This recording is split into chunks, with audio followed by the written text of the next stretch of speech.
Necesitamos que la Iglesia de Jesucristo crezca en santidad, porque probablemente estemos viviendo el último avivamiento ahora. Bueno, vamos a comenzar. Me da mucho gusto verlos a todos ustedes reunidos, que estamos estudiando. Nos reunimos todos los días jueves a las 8 de la noche para estudiar el Evangelio de Marcos. Estamos iniciando este estudio, apenas comenzamos con una introducción hace 8 días y al día de hoy vamos a dar la continuidad al capítulo 1 del Evangelio de Marcos, Marcos capítulo 1, a partir del verso 8, que fue con el verso que cerramos hace 8 días, pero para dar continuidad al estudio lo voy a poner aquí en pantallas. eh, para ir viendo. Bueno, voy a poner en pantalla la presentación que tengo aquí para mostrarles. Marcos 8, vamos a estudiar el día de hoy el versículo 8 al 15. Nosotros estudiamos en la introducción del Evangelio de Marcos de hace 8 días. El evangelista orientó toda su narrativa hacia un público que era específicamente romano. Por lo tanto, no hay tantas referencias al Antiguo Testamento, pues él entiende que es un evangelio que está siendo predicado a otro pueblo que no tenía, que era ajeno a la ley de Dios, no así los israelitas, ¿verdad? Que tenían la Torá, el Talmud, la ley de Moisés y conocían perfectamente acerca de las profecías. Marcos está enfocando hacia un público, digámoslo así, no judío. Y entonces, todas las palabras que él está expresando las expresa de una manera que se pueda comprender a este público. Es el Evangelio de Marcos. Es un evangelio corto, son 16 capítulos, y nos quedamos en el verso 8. Fue lo último que comentamos hace 8 días. Dice, como dice aquí en pantallas, yo a la verdad os he bautizado con agua, pero él os bautizará con Espíritu Santo. Aconteció que en aquellos días Jesús vino de Nazaret de Galilea y fue bautizado por Juan en el Jordán. Eso es lo que nos dice la Escritura en sus primeros versículos. Bueno, a partir de este versículo. Hablando Juan dice, yo a la verdad os he bautizado en agua, pero él os bautizará en Espíritu Santo. ¿Cuál es la diferencia? ¿Por qué Jesús se tuvo que bautizar? Hay como que muchas preguntas que nos hacemos. ¿Por qué Jesús, si era el Hijo de Dios sin pecado, tuvo que bautizarse? ¿Y cuál era la diferencia del bautizo que hacía Juan con las otras personas? Vamos a comenzar para, vamos a comenzar a analizar estos versículos porque Juan el Bautista está bautizando y él está anunciando a un rey que venía después de sí. Recordemos, mis hermanos, que Juan el Bautista, su misión, su ministerio, era anunciar, como lo hacían los reyes en la época en aquellos tiempos, primero se mandaba a alguien que anunciara que venía el rey. Entonces Juan estaba anunciando que venía tras de él un rey, y si nos regresamos un versículo atrás, dice, y predicaba diciendo, viene tras mí el que es más poderoso que yo, a quien no soy digno de desatar encorvado la correa de su calzado.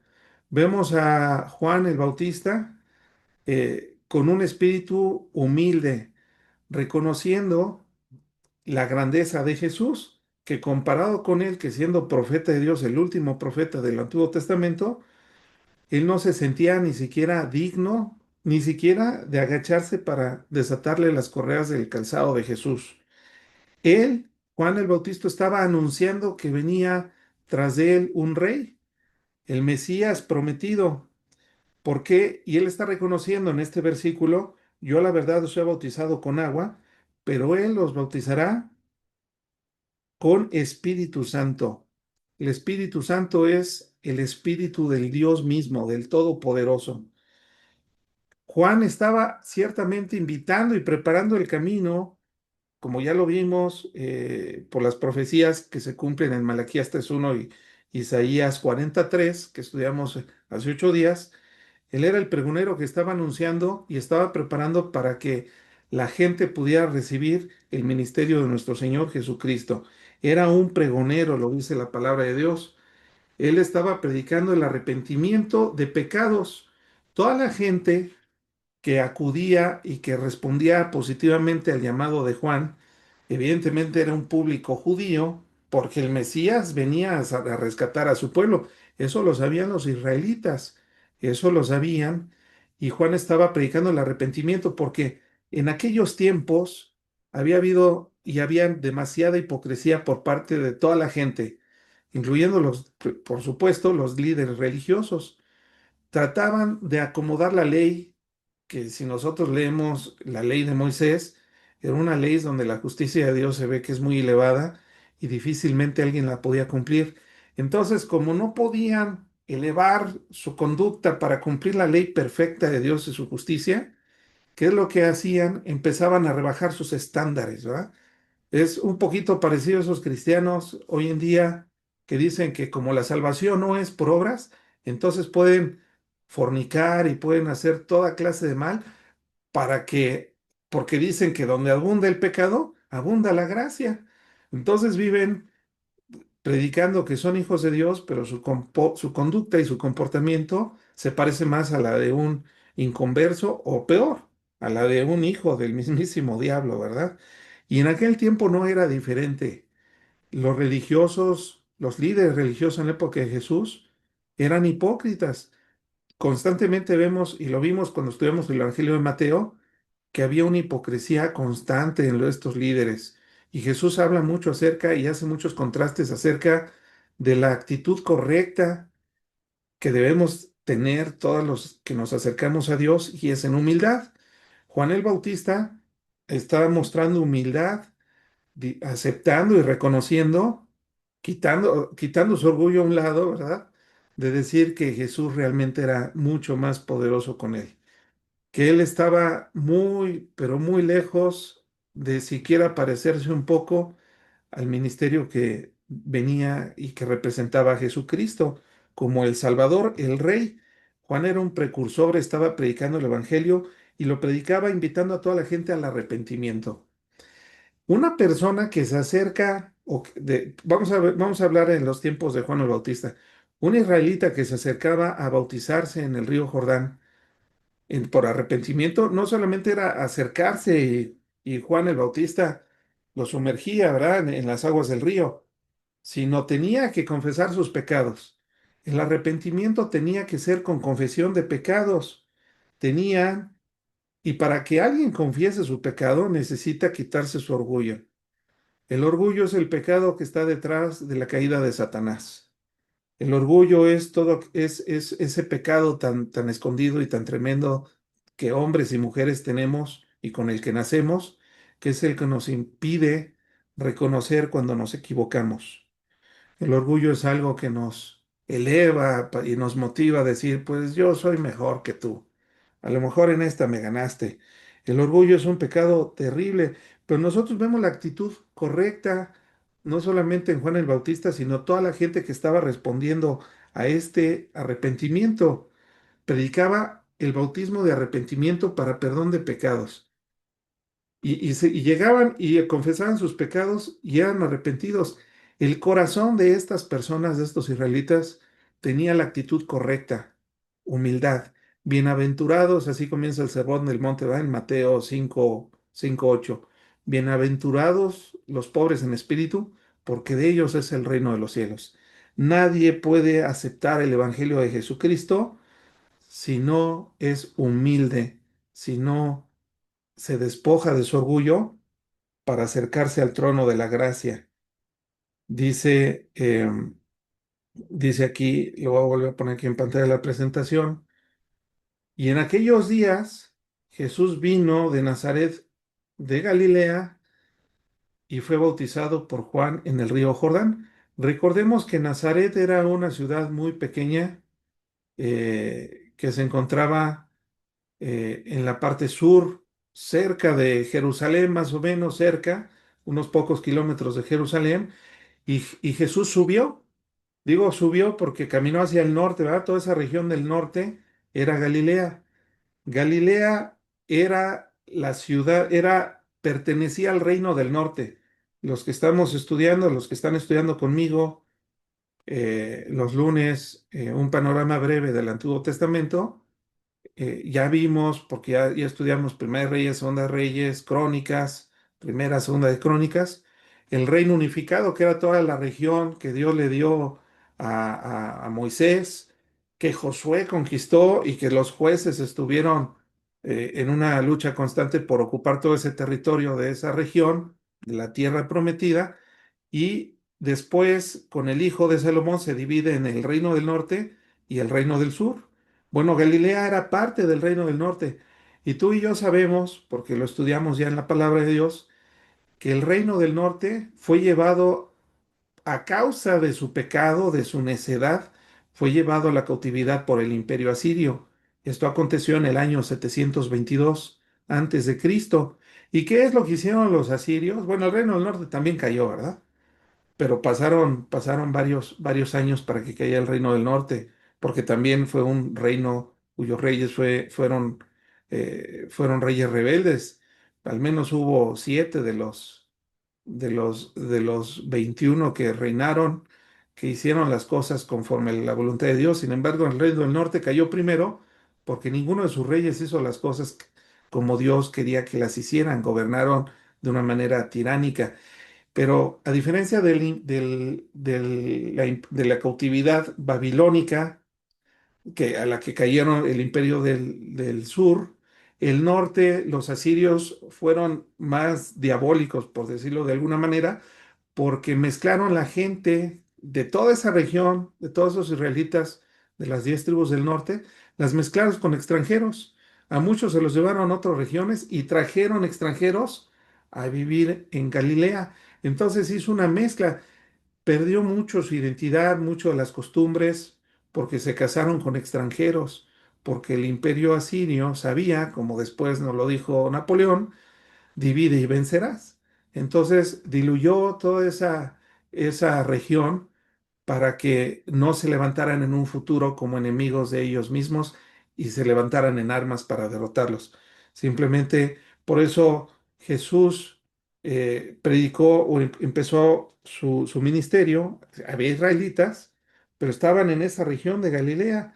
Voy a volver a poner aquí en pantalla. Vino de Nazaret, subió a Galilea, de Nazaret a Galilea y empezó a predicar en esa región. El bautismo, entonces, podemos entender, voy a adelantar aquí una lámina, el bautismo de Juan el Bautista, que bautizó a las personas que eran pecadoras. Ese era el bautismo que estaba haciendo Juan. Sin embargo, vemos a Jesús que vino a Juan el Bautista y fue bautizado también por Juan.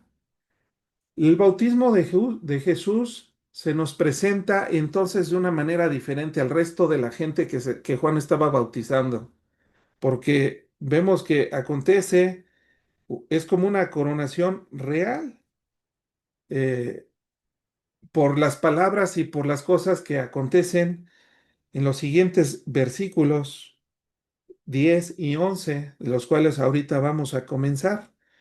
Eh, Juan bautizó a Jesús no porque Jesús fuera un hombre pecador, que necesitara el bautismo, confesar algún pecado, ¿verdad? Jesús lo hizo porque tenía que cumplir con toda justicia humana, porque Jesús, siendo Dios, o siendo en forma de Dios, Dios eterno, la segunda persona de la Trinidad, sin principio ni fin, él tuvo que nacer como hombre, como tú y yo, como de mamá de una mujer. Sabemos el nombre, sabemos la historia de la mamá de Jesús y cómo es que ocurrió este embarazo, ¿verdad? De una obra milagrosa donde Dios lo hizo por medio del Espíritu Santo que depositó ese código genético para que se desarrollara un bebé 100% humano. Jesús vino entonces como hombre, siendo Dios eterno, tomó un cuerpo humano. Jesús es Dios, sí, 100% divino. Pero Jesús, este Jesús que está bautizando Juan el Bautista, estaba bautizando un cuerpo humano. Entonces Jesús también vino como humano, como un ser humano, 100% hombre. La misma sangre de Jesús pudo haber servido para como para transfundir, ¿verdad? Donar su sangre para una transfusión. Era humano, no así nosotros, ¿verdad? Que somos humanos y no podemos aceptar ni órganos ni sangre de cualquier otra especie, aunque esté viva, porque la sangre y toda la información genética es diferente. Pero como somos una misma raza, una raza humana, un chinito puede donarle sangre a un negrito o a un caucásico, o sea, todo depende de factores, ¿va? El tipo de sangre y otras cosas, pero al final de cuentas somos humanos. Hay temas de compatibilidad. Jesús estaba siendo bautizado porque era necesario que cumpliera toda la ley, no porque fuera pecador, tenía que cumplir su ministerio y tenía, siendo perfecto, llevar una vida en obediencia para después entregarse a sí mismo para morir en una cruz. Un humano perfecto, santo, justo, que cumplió la justicia perfecta de Dios, que es altísima, para poder ser nuestro sustituto, un humano por otro humano, un humano perfecto por todos aquellos humanos imperfectos, como lo somos tú y yo, y todas las personas que han nacido en este planeta, excepto Adán, que nació igual sin pecado, y Jesús. Pero Adán pecó, a diferencia de Jesús, que ahorita vamos a seguir estudiando. Fue esa muerte, esa justicia lo que pudo lograr el propósito y el ministerio de Jesús, que es darnos vida eterna. Voy a poner aquí en pantalla eh, cómo lo explica el apóstol Pablo en Segunda de Corintios 5:21. Dice, al que no conoció pecado, refiriéndose a Jesús, por nosotros lo hizo pecado, para que nosotros fuésemos hechos justicia de Dios en él. Los que estamos en Cristo somos justos, no por nuestra propia justicia, sino porque Jesús cumplió toda justicia y no pecó. Por eso Jesús llegó a bautizarse con Juan. Y algunos me dirán, pero Jesús era primo de Juan el Bautista. Eran primos hermanos. ¿Recuerdan? Eso lo hemos visto, lo estudiamos en el Evangelio de Mateo. Juan el Bautista y Jesús tenían una relación. Sus mamás eran hermanas, ellos eran primos hermanos. Y nada de que como yo soy primo de Jesús, el mero mero, entonces yo soy el profeta. No fue un tema de sangre, fue un tema de ministerio. Es más, Juan el Bautista ni siquiera conoció a Jesús, no convivió con él, no se menciona en ninguna parte. Es más, lo que sí nos menciona la Escritura es que no se conocía. Juan el Bautista no sabía cómo reconocer a Jesús, pues probablemente si conoces la historia de Juan el Bautista, sus papás lo concibieron ya siendo de edad avanzada, por lo que probablemente Juan el Bautista quedó huérfano muy joven y él creció en el desierto, en una zona muy diferente a Jesús, que él creció en Nazaret, al norte del Israel, de la zona geográfica de Israel. Eh, pero dice aquí la escritura, ¿cómo es posible que siendo que no lo conociera? Bueno, pues porque Cristo venía de Galilea, ¿verdad? De Galilea de venir el Cristo. ¿Por qué de Galilea? Porque es la región que sufrió como lo mencioné, el exilio asirio y había mucha mezcla y no eran, digamos, de sangre pura, ¿verdad? Ni de genealogía pura. Se habían mezclado con algunos extranjeros, los de toda esa región. Sin embargo, aquí desconocían las profecías del Antiguo Testamento que decían que tenía que venir de Galilea. Vamos a ver lo que decía o lo que dijo y escribió el profeta Isaías en el capítulo 9. Dice así el verso uno: mas no habrá hambre, no habrá hambre, no habrá siempre oscuridad para la que está ahora en angustia, tal como la aflicción que le vino en el tiempo que livianamente tocaron la primera vez en la tierra de Zabulón y en la tierra de Neftalí, o sea, toda esa región del norte, pues al fin llenará su gloria el camino del mar de aquel lado del Jordán, en Galilea de los gentiles. El pueblo que andaba en tinieblas vio gran luz, los que moraban en la tierra de sombra de muerte, luz resplandeció sobre ellos. ¿Quién era esa luz que había venido al mundo? Bueno, Juan lo describe que aquella luz que alumbraba a todo hombre había venido al mundo.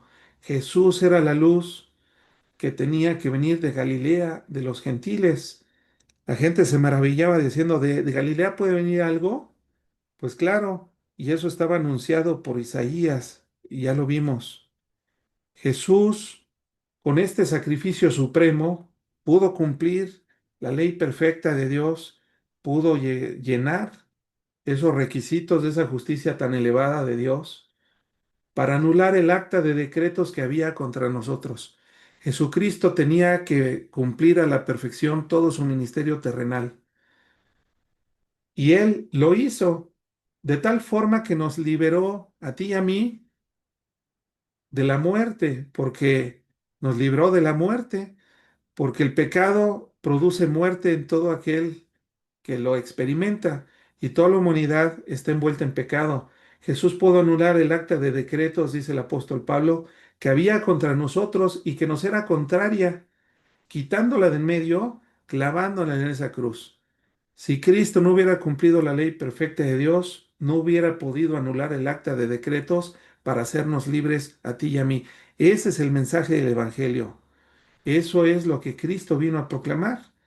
Sin embargo, en los tiempos de Cristo, en el siglo primero, la palabra evangelio se utilizaba en un contexto diferente al que tú y yo como cristianos conocemos. ¿Qué es la palabra evangelio? Cualquier cristiano te va a decir, son las buenas nuevas, las nuevas nuevas de salvación. Bueno, eso es lo que significa en nuestro contexto cristiano.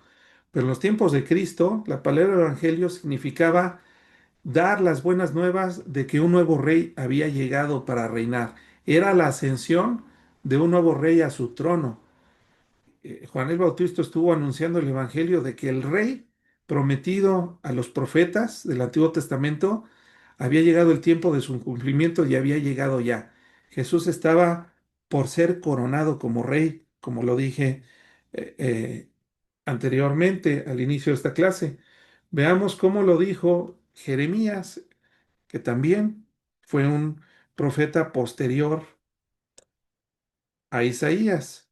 Jeremías 31:4 dice, aún te edificaré y serás edificada, oh Virgen de Israel. Todavía serás adornada con tus panderos y saldrás en alegres danzas. Aún plantarás viñas a los montes de Samaria, plantarán los que plantan y disfrutarán de ellas. Porque habrá día en que clamarán los guardias en el monte Efraín, levantaos y subamos a Sión, a Jehová nuestro Dios. Jeremías estaba profetizando alegría y salvación a todo el mundo, a México.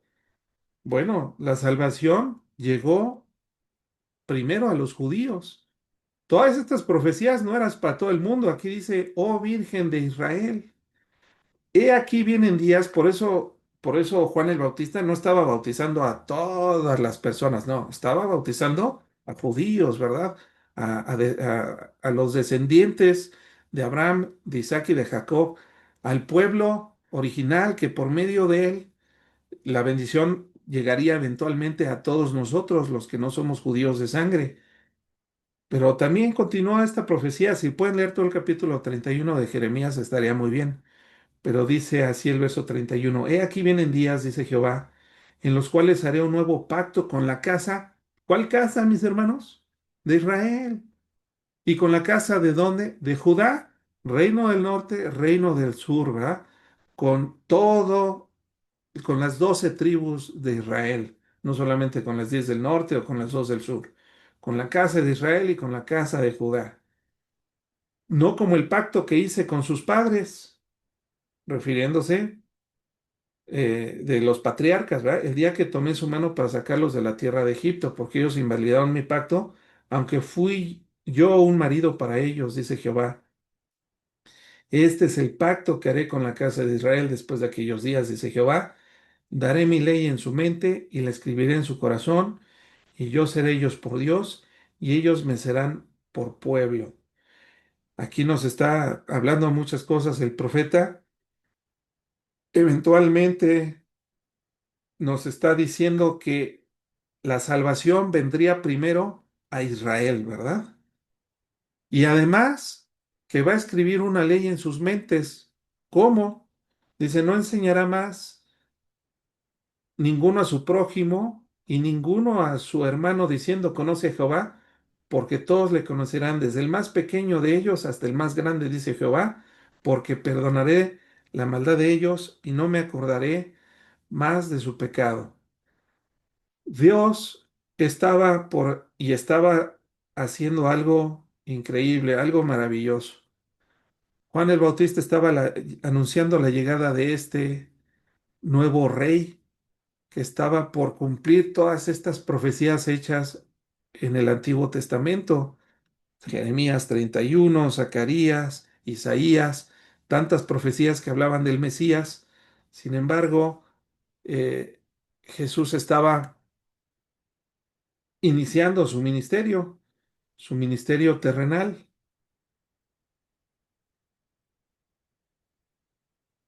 Ya vimos esto. Jesús se bautizó para cumplir toda justicia de Dios. Cumplió toda la justicia, me dio una obediencia perfecta para llegar a poder ofrecer una muerte sustitutiva que fuera aceptada por el Padre. ¿Cómo sabemos que Dios aceptó la muerte de Cristo en sustitución por nosotros? Porque Jesucristo no se quedó en la tumba, ¿verdad? Jesucristo resucitó al tercer día teniendo y dándonos la seguridad a nosotros de la aprobación de Dios, el agrado de Dios por la muerte sustitutiva de Cristo. Si Cristo no hubiera resucitado, mis hermanos, pues ya para qué tenemos estudio, ¿verdad? No tenemos esperanza. Si Cristo no resucitó, también lo dijo el apóstol Pablo, vana es nuestra predicación y vano es todo lo que estamos haciendo, porque era necesario que Cristo resucitara para poder nosotros tener esa seguridad del perdón de nuestros pecados y por ende de la vida eterna. Dice el verso 10. Y luego cuando subía del agua, vio abrirse los cielos. Continuamos con Marcos. Y el Espíritu como paloma que descendía sobre él. Vino una voz de los cielos que decía, tú eres mi Hijo amado en quien tengo complacencia. Aquí vemos una coronación y vemos cómo la Trinidad se presenta para anunciar la coronación del nuevo rey, del Mesías, del Rey de Reyes y Señor de Señores. Antes de Cristo, ¿quién estaba gobernando el mundo? No podemos decir que el hombre. El hombre perdió sus derechos. Adán perdió sus derechos cuando pecó. Fue expulsado y la maldición entró a toda la creación. Hubo maldición para Adán, para Eva, para la serpiente, pero también toda la naturaleza fue maldecida.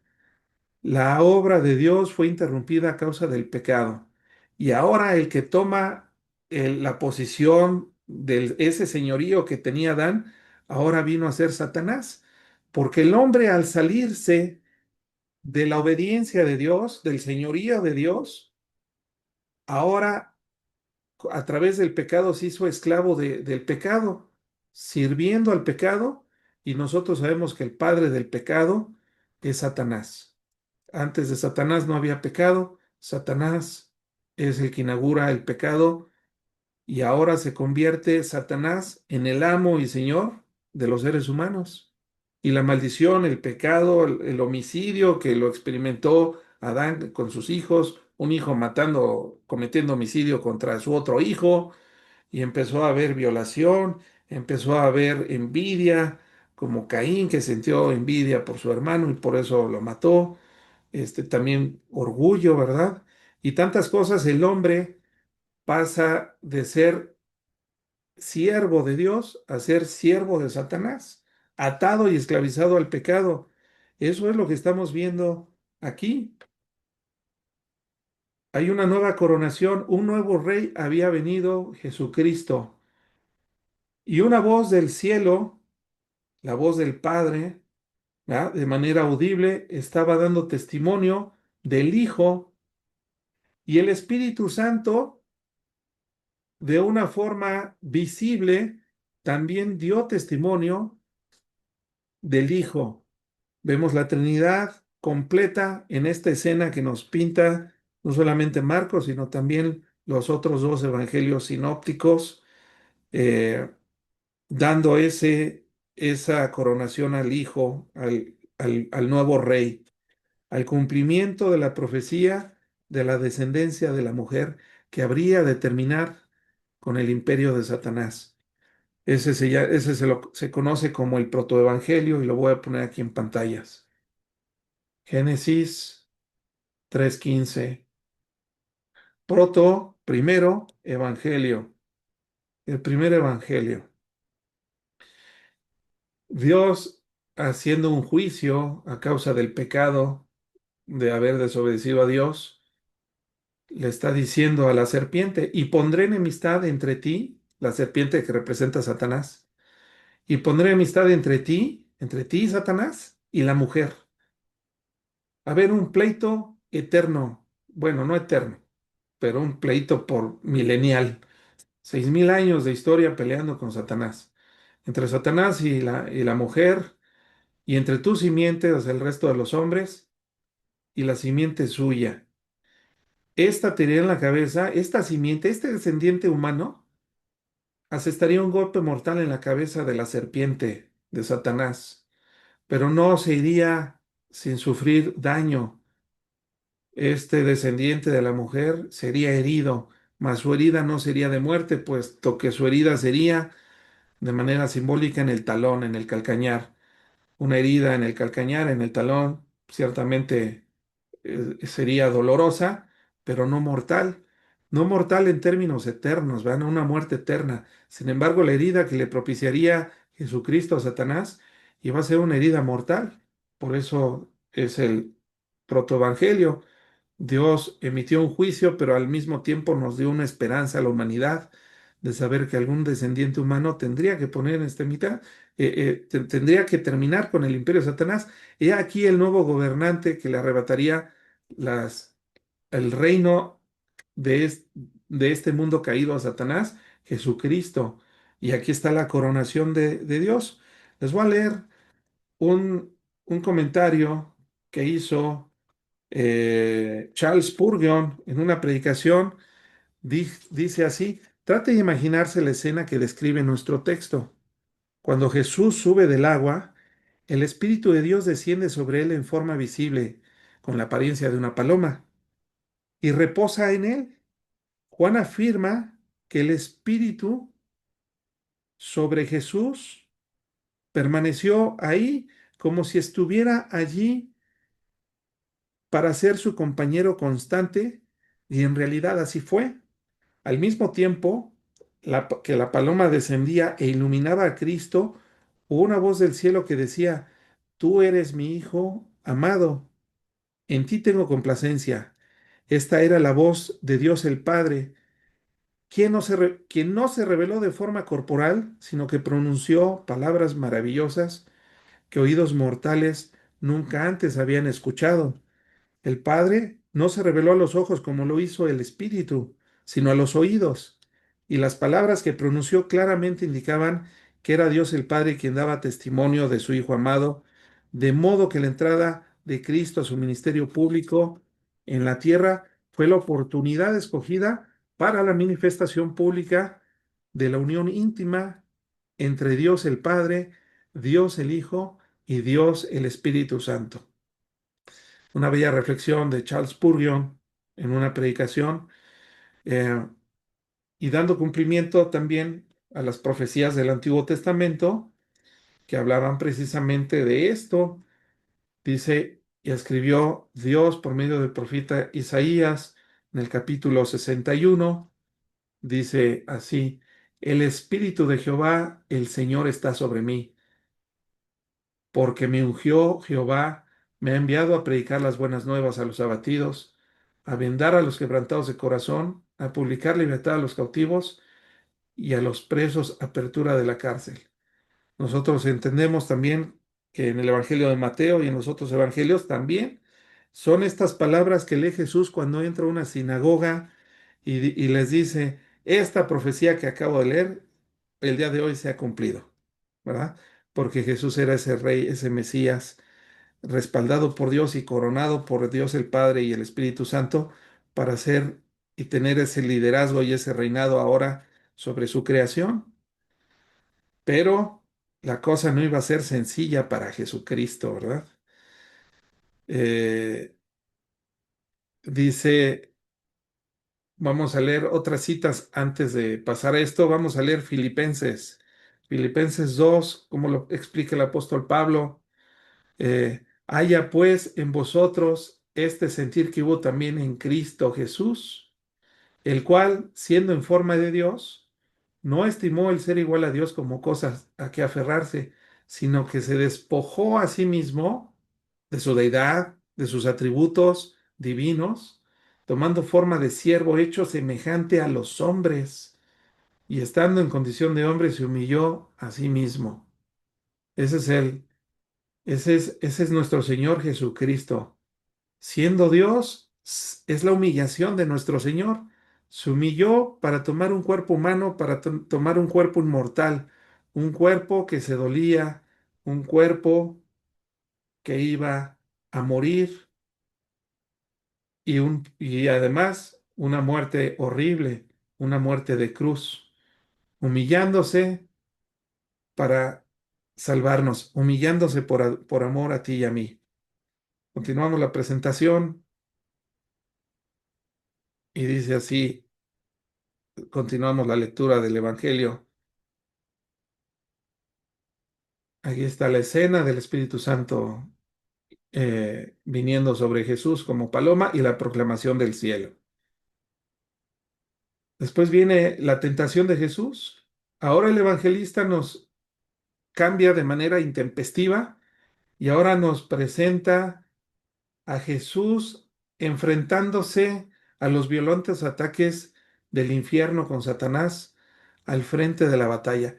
El mismísimo Satanás, el diablo, combatiendo a Jesús. Después de la coronación, sin ningún preámbulo, el evangelista continúa en el verso 12 diciendo, y luego el Espíritu le impulsó al desierto. El mismo Espíritu Santo que había descendido a Jesús en forma de paloma, ahora lo estaba llevando al desierto.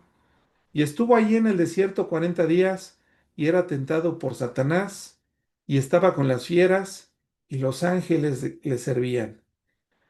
Hay un contraste tremendo, ¿verdad? Yo hubiera esperado una fiesta después de la coronación, una doxología, una alabanza tremenda hacia Jesús, una fiesta, ¿verdad? Una fiesta real, con los invitados, con muchos invitados, un gran banquete, una fiesta de muchos días, porque era una fiesta real, pero no, después de la coronación de Cristo, ahora inmediatamente el Espíritu Santo quiere que su Hijo vaya al desierto, el Hijo de Dios, y estuvo allí 40 días en un desierto, haber sido la muerte. Imagínense 40 días bajo condiciones inhóspitas. Además, era un desierto terrible, lleno de amenazas. Amenazas de fieras, como dice ahí, pero también sufriendo la tentación de Satanás. Satanás tratando de investir a Jesucristo en su humanidad para que pecara, para que no siguiera la voluntad de Dios. Sin embargo, Jesús resiste las tentaciones de Satanás y al final de resistir las tentaciones de Satanás, eso lo sabemos por los otros evangelios, que los ángeles vinieron a servirle a Jesús después de esos 40 días. Es curioso porque el primer Adán, el primer ser humano que también era perfecto porque nació sin pecado, no pudo resistir la tentación de Satanás. Aparte, no eran el mismo nivel de cizaña y de saña con la que Satanás tentó a Adán y después tentó a Jesucristo, al segundo Adán. Fue muy diferente. El primer Adán vivía en el huerto del Edén. Árboles frutales por todos lados, un clima perfecto, ¿verdad? No había animales, por supuesto, pero no había ferocidad en ellos. No había un peligro para Adán, que fuera devorado por un león o por una fiera o por un cerdo salvaje o picado por una serpiente, porque no había ferocidad en los animales. No había plantas venenosas, es más, las plantas ni tenían espinas. Las condiciones eran ideales. No tenía hambre, Adán. Pues él estiraba su mano y comía de los frutos de todos los árboles que Dios había plantado en el huerto. Sin embargo, ahora vemos a Jesucristo en condiciones extremas. No estaba en el huerto del Edén, estaba en un desierto, con mucha hambre. Su cuerpo estaba muy debilitado. 40 días sin comer, sin beber, era demasiado tiempo para un ser humano. Y era además tentado por Satanás. Y ya sabemos que las tentaciones eran con la palabra de Dios. Sabemos que Satanás lo tentó usando la misma Biblia para que Jesucristo se equivocara. Pero Jesucristo es Dios. Tú me podrás decir, sí, pero fue tentado según nuestra semejanza. Lo leímos, ¿verdad? Eh, Jesucristo era hombre semejante a ti y a mí. Jesucristo fue tentado en su humanidad. Jesucristo se humilló a sí mismo, lo acabamos de leer, despojándose de sus atributos divinos y vino a cumplir su ministerio en fuerzas humanas. Y por eso hay la dependencia del Espíritu Santo. Jesús era sensible a la voz del Espíritu Santo. Ojalá todos los cristianos fuéramos así de sensibles para ser guiados por la voz de Dios por medio del Espíritu Santo que ahora mora en todos los que hemos creído en el Evangelio de Jesucristo. Pero Jesucristo era sensible a la voz, escuchaba al Espíritu Santo y ese impulso, esa obediencia, lo llevó a estar en una situación de extremo peligro y porque fue tentado. Es curioso, pero Jesús no fue el primer personaje que fue tentado en el desierto por la misma cantidad de días. Moisés también Moisés también pasó un ayuno similar. ¿Se acuerdan cuando subió al monte Sinaí? Pasó 40 días y 40 noches en la presencia de Dios. Bueno, aquí Jesús no estaba en la presencia de Dios, ¿verdad?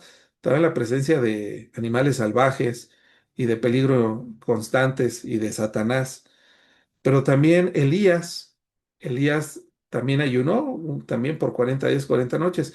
Es curioso, pero en la transfiguración de Jesús, que aparece, por ejemplo, en Mateo, eh, vemos que Jesús muestra su lado divino, ¿verdad?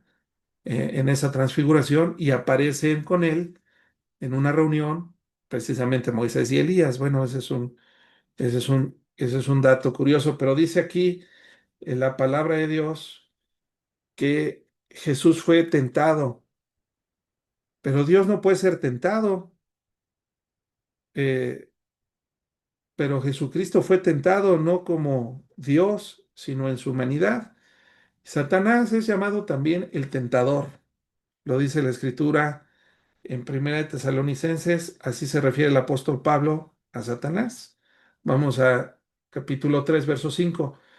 Por lo cual, también yo, no pudiendo soportar más, envié para informarme de vuestra fe, no sea que os hubiese tentado el tentador y que nuestro trabajo resultase en vano. La palabra tentador es una palabra sustitutiva, ¿verdad? Un atributo o una característica de Satanás. Satanás es el tentador, pero no solamente es el que te provoca a ti y a mí constantemente para que pequemos.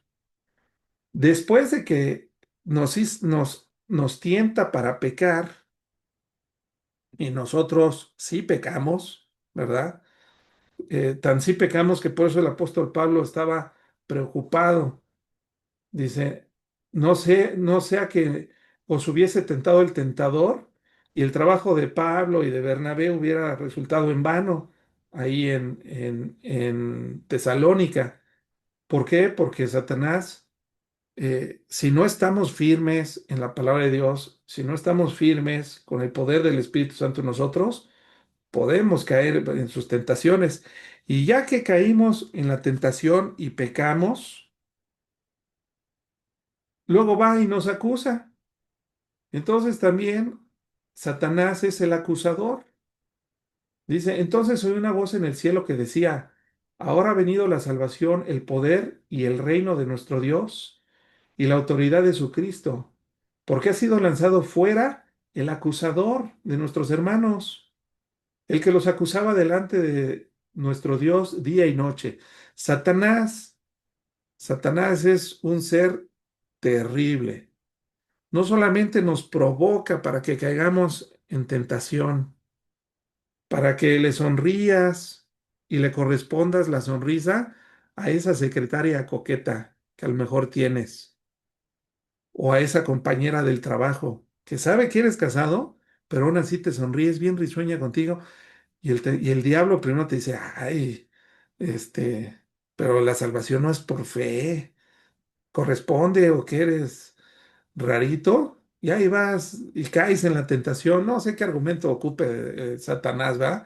Y sus demonios, pero constantemente nos están acosando a nosotros, a los cristianos principalmente, porque a los que no tienen a Cristo en su corazón, pues ya los tienen en la bolsa.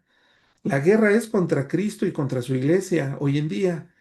Entonces viene, te tienta, y ya que caes en pecado, va y te acusa delante de Dios. Y también te acusa a ti, no que muy cristiano, ya ves, y te fuiste con esa persona, cometiste ese robo, ese fraude, no que muy cristiano, no, ya ni deberías ir a la iglesia, eres un hipócrita, porque Satanás después nos está machacando nuestro pecado, ¿verdad?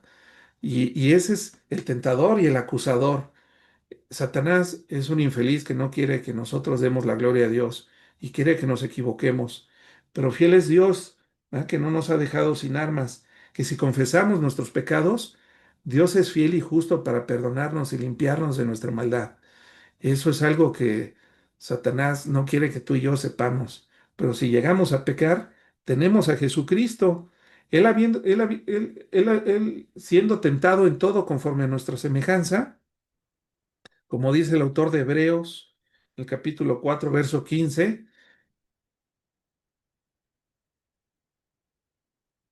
Hebreos 4:15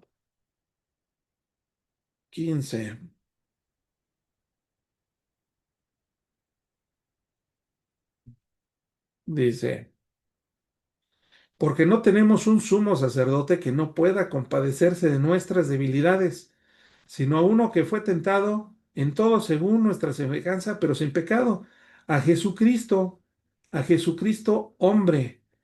Jesucristo en su humanidad fue tentado en todo. Le sonrieron las chavas, el diablo le ofreció dinero, poder, fama, el diablo lo tentó con hambre, ¿verdad? El diablo lo tentó en todo, así como tú y yo somos tentados en muchas cosas. Jesucristo fue atacado en todo, pero Jesucristo venció. Él nunca pecó. La tentación no es pecado, es la antesala del pecado, ¿verdad? La tentación, cuando es consumada, da a luz el pecado y el pecado da a luz la muerte. Eh, dice el apóstol Pablo en segunda de Corintios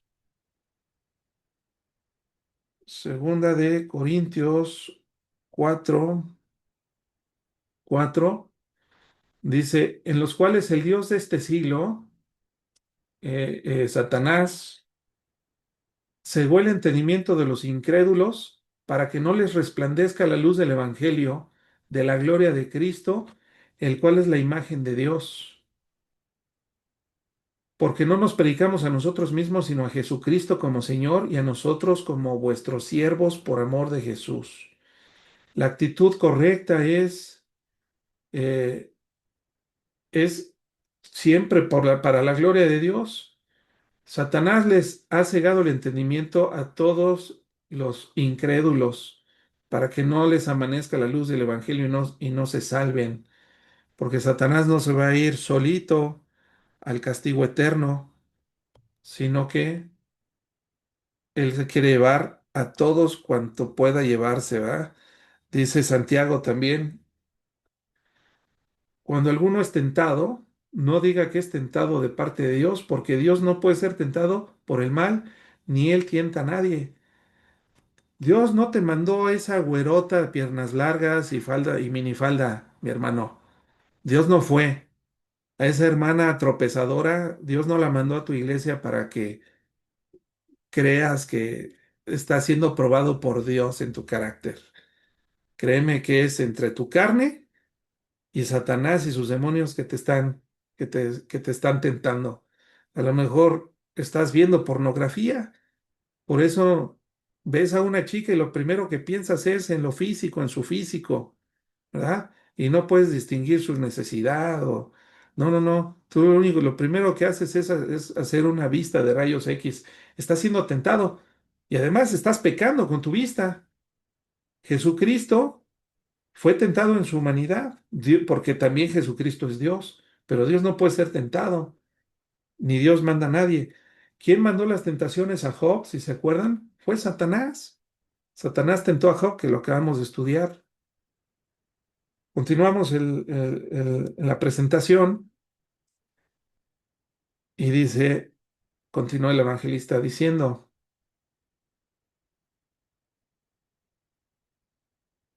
después de la encarcelación de Juan el Bautista, Jesús inició su ministerio terrenal.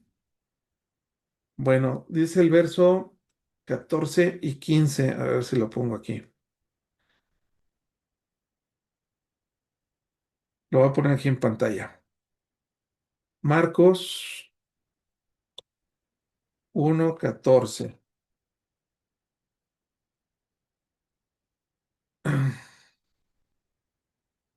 Después que Juan fue encarcelado, Jesús vino a Galilea predicando el evangelio del reino de Dios, diciendo, el tiempo se ha cumplido y el reino de Dios se ha acercado.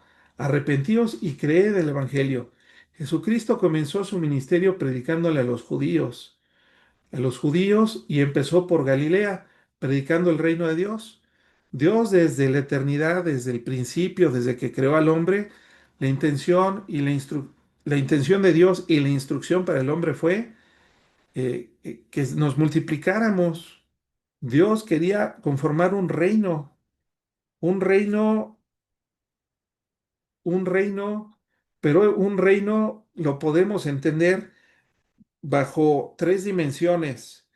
Cuando Cristo vino, eh, la primera vez, como lo estamos viendo ahorita, vino para establecer su reino, pero su reino espiritual, porque el reino de Cristo es espiritual. La primera vez Él vino a liberarnos, como lo dice el apóstol Pablo, de la potestad de las tinieblas y para trasladar el reino que tenía Satanás ahora a Cristo.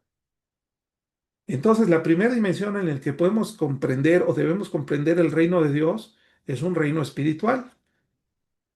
Dios quitándoselo a Satanás y dándoselo a Jesucristo.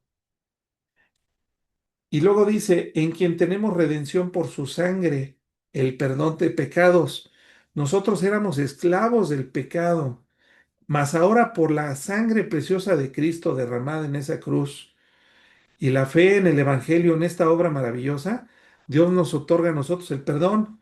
Entonces ahora sigue muriendo la gente, claro, sigue muriendo la gente. Acaba de morir un hermano muy amado que servía en el ministerio de decanes. Nuestro hermano Enoch murió a causa de una enfermedad.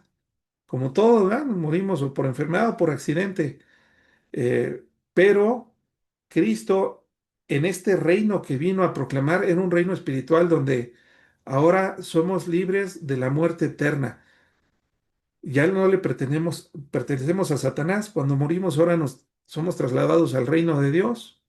Si bien el cuerpo es enterrado y ahí o cremado, el cuerpo físico ahí está sepultado, ¿verdad? O las cenizas permanecen, pero el espíritu de esa persona que creyó en el Evangelio de Jesucristo es trasladado a la presencia de Dios y Dios va a regresar. Esa es la primera dimensión en la que podemos nosotros ver el reino de Dios, pero también lo vamos a ver como un reino físico, o sea, Jesucristo va a reinar en este mundo va a ser limpiado de las consecuencias del pecado de Adán y Eva, todo ese mundo de maldición, donde hay agresividad en los animales, donde hay plantas venenosas y tienen espinas y hay ferocidad, va a ser quitado.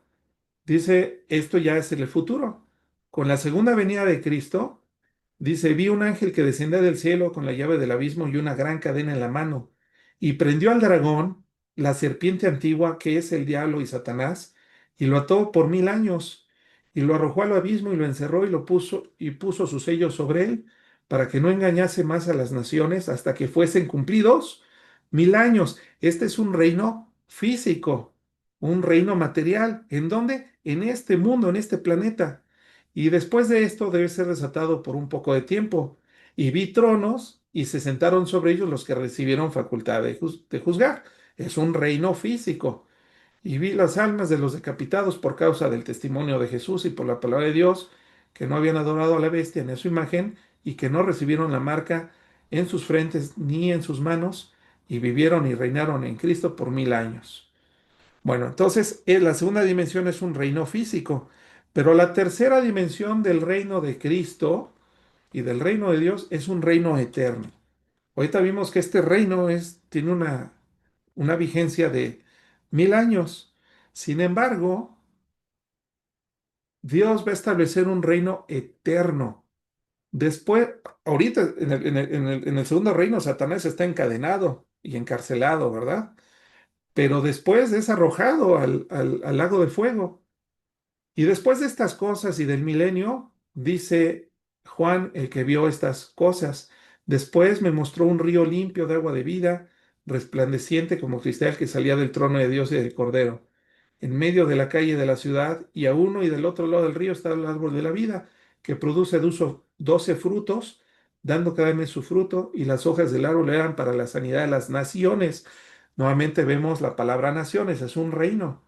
Y no habrá más maldición, y el trono de Dios y del Cordero estarán en ella, y sus siervos le servirán. Tú y yo le vamos a servir a nuestro Señor por la eternidad. Y verán su rostro, y su nombre estará en sus frentes. Y no habrá allí más noche, y no tiene necesidad de luz de lámpara, ni de luz de sol, porque Dios, el Señor, los iluminará y reinarán por los siglos de los siglos. El reino de Dios al final va a ser un reino de justicia, un reino de luz. Ya no va a haber oscuridad. La oscuridad es todo lo que representa lo que no conviene, ¿verdad? El pecado, lo que da vergüenza. Pero al final el reino de Cristo es un reino eterno. Ahorita nos ha librado del pecado. Todos los que mueren en Cristo tienen esperanza de la resurrección eterna, plena certidumbre. Nuestro hermano Enoch va a resucitar y nosotros vamos a volverlo a ver, a él y a todos los santos que murieron por Cristo en su corazón.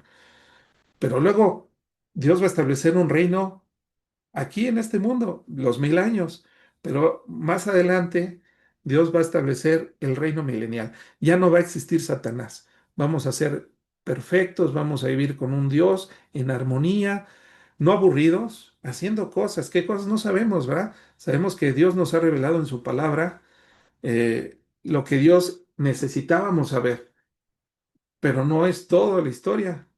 Las cosas reveladas, que es este libro, es para nosotros y para nuestros hijos para que las cumplamos. Pero hay cosas secretas que Dios no le ha placido revelarnos aún, ¿verdad? Cosas que ojo no vio ni han caído en el corazón del hombre son las cosas que Dios tiene preparadas para todos aquellos que le aman. Si todavía no tienes a Cristo en tu corazón, si todavía no te ha amanecido la luz del Evangelio, o todavía sigues haciendo cosas que Dios aborrece, A lo mejor tienes que tomar este paso de fe y decidirte de una vez por todas para seguir a Cristo, porque en Él hay esperanza de vida eterna, hay resurrección y hay cosas y bendiciones hermosas, no solamente para nosotros, sino también para nuestra descendencia. Así que vamos a hacer una oración, vamos a dejar nuestro estudio hasta aquí.